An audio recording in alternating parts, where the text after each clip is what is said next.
கர்த்தராகிய இயேசு கிறிஸ்துவின் நாமத்தினாலே உங்கள் எல்லாரையும் நான் வாழ்த்துகிறேன்.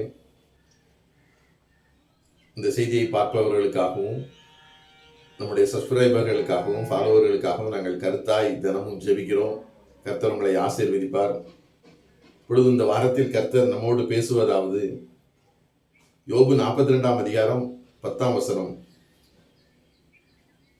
யோபு தன் சிநேகிதருக்காக வேண்டுதல் செய்த போது கர்த்தர் அவன் சிறையிருப்பை மாற்றினார். பாருங்கள் சகோதர சகோதரிகளே, கர்த்தர் நமக்கு ஒரு ஆலோசனை கொடுக்கிறார். நாம் நம்முடைய உறவினர்கள், நம்முடைய நண்பர்களுக்காக கருத்தாய் அவர்களுடைய பிரச்சனைகளுக்காக ஜெபிக்கும் பொழுது கர்த்தர் நம்மளை ஆசீர்வதிக்கவே ஆசீர்வித்து நம்மளை பெருகவே பெருக பண்ணுகிறார். உதாரணமாக யோபுவை இரண்டத்தனையாய் ஆசீர்வதித்தார். யோபுடைய உறவினர்கள் அவர்களிடத்தில் வந்து தங்க காசுகளையும் பொன் ஆபரணங்களையும் கொடுத்தார்கள். யோபின் முன்னிலைமையை பார்க்கிலும் அவன் பின்னிலைமையை கர்த்தர் ஆசீர்வதித்தார். அவனுக்கு 7 குமாரரும் 3 குமாரத்திகளும் அழகான குமாரத்திகளும் பிறந்தார்கள். யோபுக்கு நீடித்த ஆயுசு நாட்களை கர்த்தர் கொடுத்தார். அதே போல் நாமும் நம்முடைய உறவினர்களுக்காக நண்பர்களுக்காக ஜெபிக்கும் பொழுது கர்த்தர் உங்களை 2 மடங்கு ஆசீர்வதிப்பார். நீங்கள் முன்னிருந்ததை பார்க்கிலும் 2 மடங்கு கர்த்தர் உங்களை ஆசீர்வதிப்பார். கர்த்தர் வாக்கு மாறாத பொய் சொல்லாத தேவனாய் இருக்கிறார். அதே போல் யோபுக்கு செய்தது போல உங்களுடைய உறவினர்கள் உங்களுடைய நண்பர்களாய் மாறிவிடுவார்கள். அவர்கள் உங்களுக்கு ஆசீர்வாதங்களை கொடுக்கக்கூடிய அளவுக்கு கர்த்தர் அவர்களை மாற்றி விடுவார். ஒரு சமாதானம் உண்டாகும்.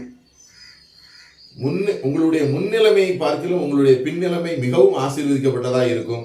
சந்தேகமே இல்லை. கர்த்தர் நேற்றும் இன்றும் என்றும் மாறாத ஒரு கடவுளாய் இருக்கிறார். குழந்தை செல்வங்கள் இல்லை என்று வருத்தப்பட்டு கொண்டிருக்கிற அத்தனை நபர்களுக்கும் கர்த்தர் நல்ல அழகான குழந்தைகளை கொடுத்து உங்களை மகிழ்ச்சி அடைய செய்வார். அதே போல் உங்களுக்கு நீடித்த ஆயுசு நாட்களையும் கொடுப்பார். இப்படிப்பட்ட ஒரு ஆசீர்வாதங்கள் நாம் மற்றவர்களுக்காக ஜெபிக்கும் பொழுது நமக்கு கிடைக்கிறது. பரிசுத்த ஆவியானவர் நம்மிடத்தில் ஏவுகிறபடி மற்றவர்களுடைய ஒவ்வொரு பிரச்சனைகளும் நம்முடைய பிரச்சனை மாதிரி நினைத்து நாம் அவர்களுக்கு ஜெபிக்கும் பொழுது கர்த்தர் அவர்களையும் விடுதலை பண்ணுவார், உங்களையும் விடுதலை பண்ணுவார். ஊரார் பிள்ளையை ஊட்டி வளர்த்தால் தான் பிள்ளை தானாய் வளருங்கிற பழமொழிப்படி கர்த்தர் உங்களை ஆசீர்வதிக்கவே ஆசீர்வதித்து உங்களை பெருகவே பெருக பண்ணி விடுவார். ஜெபம். அன்பு மகா பரிசுத்தம் நிறைந்த எங்கள் அருமை பிதாவே, இயேசு கிறிஸ்துவின் நாமத்தால் வருகிறோம். இந்த வார்த்தைகள் எங்களுக்கு ஜீவனாய் விளங்கட்டும் ஆண்டவரே. இந்த வார்த்தைகள் எங்கள் மனதில் பதியட்டும்.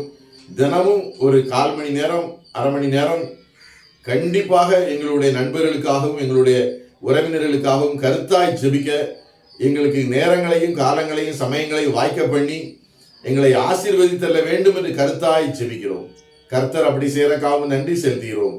இயேசு கிறிஸ்துவின் நாமத்தாலே ஜெபிக்கிறோம் நல்ல பிதாவே, ஆமென். நம்முடைய சப்ஸ்கிரைபர்களுக்காக நாங்கள் கருத்தாய் ஜெபிக்கிறோம். சப்ஸ்கிரைப் பண்ணாதவர்கள் சப்ஸ்கிரைப் பண்ணி கொள்ளுங்கள். கர்த்தர் உங்களை